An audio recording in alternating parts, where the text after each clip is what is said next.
Hi everyone, कैसे हैं आप लोग। आशा करता हूँ आप सब बहुत अच्छे होंगे। तैयारी जम जम के चल रहा हो। जैसा कि आपको पता होगा कि हाँ, सीजीएल टायर 2 का एग्ज़ाम में भी नेक्स्ट मंथ में होगा, ऐसा पॉसिबिलिटी बताया जा रहा है ना। तो बस उसी सब के रिगार्डिंग सेशन रहने वाला है, ताकि देखिए सिंपल सा बात है।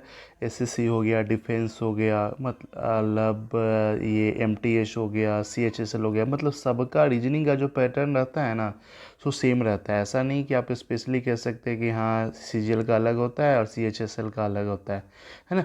तो बस लेवल थोड़ा सा अप डाउन रहता है, बस इतना ही फ़र्क रहता है और कहीं कुछ नहीं है ना। तो अगर आप इस सब का तैयारी कर लेते तो this session is very important for all of you. चलिए सेशन का शुभारंभ करते हैं एक मोटिवेशनल कोट के साथ। जिसने कभी गलती नहीं की उसने कभी कुछ नया करने की कोशिश नहीं की। कई बार क्या होता है ना कि लोग ना पहले ही एकदम पूरा डरना शुरू हो जाता है, कोशिश ही नहीं करता है, पता नहीं क्या होगा नहीं होगा, अरे सब गड़बड़ सड़बड़ हो जाएगा। ऐसा नहीं है मेरे भाई, है ना। आपको कोशिश एकदम करना चाहिए। सेशन का शुभारंभ करते हैं जैसे इस तरह का क्वेश्चन अक्सर पूछा जाता है। हम लोग गलती क्या कर देते हैं ना, यहाँ पे ये नहीं पढ़ते ही नहीं है, सीधा यहाँ पे ये कर देते अच्छा करके बनाया जा सकता है, करते हैं पहला ऑप्शन आ जाता है, उसी को टिक लगा के निकल जाते हैं। इसमें करना क्या होता है एक्चुअली कि जैसे जितना भी ऑप्शन दिया हुआ है ना, ऑप्शन में जितना भी लेटर है ना, ठीक है, सबको इस इंटेंजेंटमेंट में ढूंढना है आपको। अगर वो मैच हो जाएगा मतलब आपका वो आंसर नहीं है, जो नहीं मैच होगा वही आपका आंसर है। जैसे टेंजेंट में क्या क्या टी ए एन, तो देखो यहाँ पे टी है, ए है, एन है, जी ई एन टी सब है ना। तो ये पूरा मैच हो रहा था, ये आपका आंसर नहीं हो जाएगा, ठीक है। और ये ऐसे जर्मन देखते हैं तो वैसे भी यहाँ पे G E R M N, G E R M A N, पूरा ये भी मतलब मैच हो रहा है, मतलब ये भी आपका आंसर नहीं है। ये ट्रीटमेंट आई थिंक हो सकता है क्योंकि यहाँ पे 3 टी दिया हुआ है, इसमें 2 ही टी है, यही आपका सही आंसर हो जाएगा। ये भी आपका पूरा का पूरा मैच हो जा रहा है। ओके, नेक्स्ट बात करते हैं। जैसे यहाँ पे दिया हुआ है, क्या दिया हुआ है कि ईट को ये लिखा जाता है, चेयर को ये लिखा जाता है। देखो आपका लॉजिक क्या होना चाहिए पकड़ने का, सिंपल सा बात है कि देखो कई बार नहीं, ये प्लेस वैल्यू के अकॉर्डिंग दे देता है, ठीक है। कई बार क्या करता है स्क्वायर करके दे देता है, अल्फ़ाबेट के अकॉर्डिंग, मतलब कैसे भी करके दे देता है। लेकिन यहाँ पे क्या किया गया है, यहाँ पे वैसा कुछ लॉजिक ही नहीं लग रहा है। कई बार क्या करता है कि सारे नंबर का ना क्यूब करके फिर उसका प्लस कर देते हैं, तो वो भी नहीं हो रहा है ना, स्क्वायर का हो रहा है। इसमें ना हर एक जो लेटर है उसका स्पेशल कोड किया गया है। वैसे ही टीचर का आपसे पूछा जा रहा है तो टी के लिए यहाँ पे क्या देखो, ई ए टी, मतलब ई के लिए है 3 है, ए के लिए 1 है और टी के लिए है 8, ठीक है। तो वैसे टीचर के लिए तो यहाँ पे आपको सबसे पहला अक्षर क्या है, टी है, तो टीचर टी के लिए क्या हो जाएगा, 8 हो जाएगा, ठीक है। टी के बाद आता है ई, ई के लिए क्या है यहाँ पे इस वाले में देखिए 3 है, तो 8 3 हो गया, ठीक है। उसके बाद ए है, तो ए के लिए क्या है बीच में 1 है, मतलब 8 3 1 सब में अभी मैच हो रहा है। फिर उसका सी है, सी के लिए यहाँ पे क्या है 2 है, तो 8 3 1 2, 8 3 1 2, यहाँ पे 1 3 है। ये देखो ये दोनों ख़त्म हो गया, 1 और 4, 2 और 4 पहले ही ख़त्म हो गया।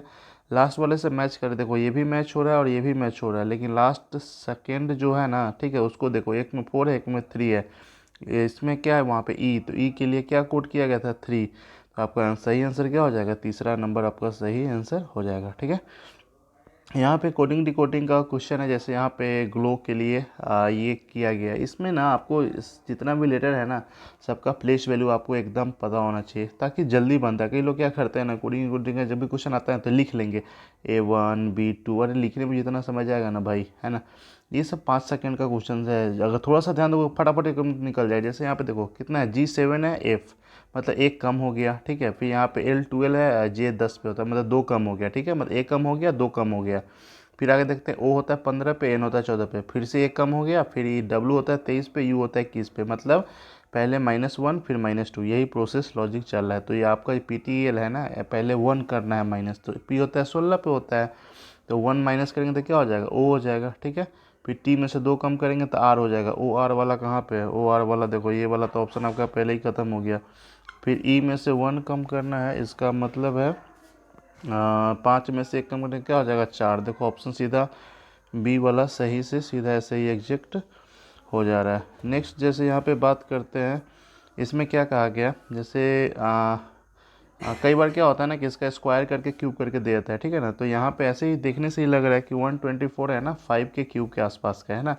मतलब यहाँ पे लॉजिक क्या चल रहा है, 5 का क्यूब -1, 5 का क्यूब कर देता कितना होता है 125 में से 1 कर देता तो 124 इसका सही आंसर हो जाता है जो दिया होता है। वैसे ही 6 का कहा जाता है ना, तो 6 का क्या हो जाए 216 हो गया, 216 में से 1 घटाएंगे तो क्या हो जाए 215। देखो ऑप्शन एकदम पूरा आसपास का एकदम पूरा दिया ही हुआ है। नेक्स्ट जैसे यहाँ पे एक क्वेश्चन दिया हुआ है कि जैसे 11 है 120 है, 7 है 290 है। देखो कई बार क्या होता है ना कि आपको कम से कम स्क्वायर है ना, स्क्वायर एटलीस्ट 30 तक आपको एकदम कंठस्थ जुबान पे होना चाहिए, और क्यूब भी कम से कम वहाँ तक होना चाहिए। इससे क्या होता है ना, ठीक है, कि आपको नंबर देखते ही पता चलेगा, ठीक है, सीरीज वगैरह हो गया सब, इस सब में बहुत ज़्यादा फ़ायदा मिलता है वो, कि आपको देखते ही पता चलेगा कि किसके आसपास में। जैसे यहाँ पे 11 है 120 है, मतलब 11 के स्क्वायर के आसपास का है, ठीक है, 11 के स्क्वायर के आसपास का। जैसे इसमें क्या हो जाएगा 11 का स्क्वायर -1, देखो कितना आ जाता है 121 में से 1 घटाएंगे तो क्या आ जाएगा 120 हो गया ना। वैसे ही 17 का करते हैं तो 17 का क्या होता है 289, ठीक है, अब +1, मतलब यहाँ पे प्लस हो रहा है, ठीक है, यहाँ अब पहले वाले माइनस हो रहा है। फिर सेकेंड थर्ड वाला चेक करते हैं, क्या हो जाएगा 21 का स्क्वायर करते हैं तो हो जाएगा 441, 441 में एक जोड़ेंगे 442, मतलब इस सब में प्लस हो रहा है। यहाँ पे भी देखो 12 का स्क्वायर 144 और +1, ठीक है, 145 हो जाता है। इस सब में प्लस हो रहा है, पहला वाला में क्या हो रहा है माइनस, तो यही आपका सही आंसर हो जाएगा, ठीक है। नेक्स्ट जैसे कि यहाँ पे बात करते हैं सीरीज का, देखो इसमें क्या कहा जा रहा है, कई बार क्या होता है ना कि हम ज़्यादातर इसका डिफरेंस निकाल के देख सकते हैं, ठीक है, लेकिन ऐसा देखो डिफरेंस चलता तो क्या होता है 6 9 के बीच में आ गया 3, फिर 9 15 के बीच में आ गया 6, 15 और 24 के बीच में आ जाएगा 9, फिर इसके अब बीच में आ गया कितना 15। यहाँ पे डिफरेंस निकाल के देखते, डिफरेंस का डिफरेंस आ गया 3 3, ये लॉजिक ही नहीं लग रहा है, ठीक है। इसमें क्या कहा गया, इस दोनों को प्लस करो, तीसरा आ जाएगा, जैसे 9 6 आ गया 15, 15 9 आ गया 24, 24 15 करेंगे तो आ गया 39, 39 में 24 करेंगे तो आ जाएगा 63, ये 63, 63 में 39 को करेंगे तो कितना आ जाएगा 9 3 12, पहले ही 102 नंबर सीधा ही आ गया। ऐसे करके आप सीधा ऑप्शन एलिमिनेट कर सकते हैं। ब्लड रिलेशन में सिंपल सा बात है, बहुत इजी होता है। जैसे यहाँ पे कहा क्या गया है कि P and Q are brother, ठीक है, मतलब पी क्यू का, पी और क्यू दोनों क्या है, एक मिनट, पी और क्यू क्या है, दोनों आपस में भाई है, P and Q are brother, तो मतलब ये लॉजिक है, ठीक है। P and Q are brother हो गया। P is the father of S, P is the father of S. R is the only son of Q, R जो है, R is the only son of Q and is related to U, ठीक है, इसका शादी you के साथ हुआ है।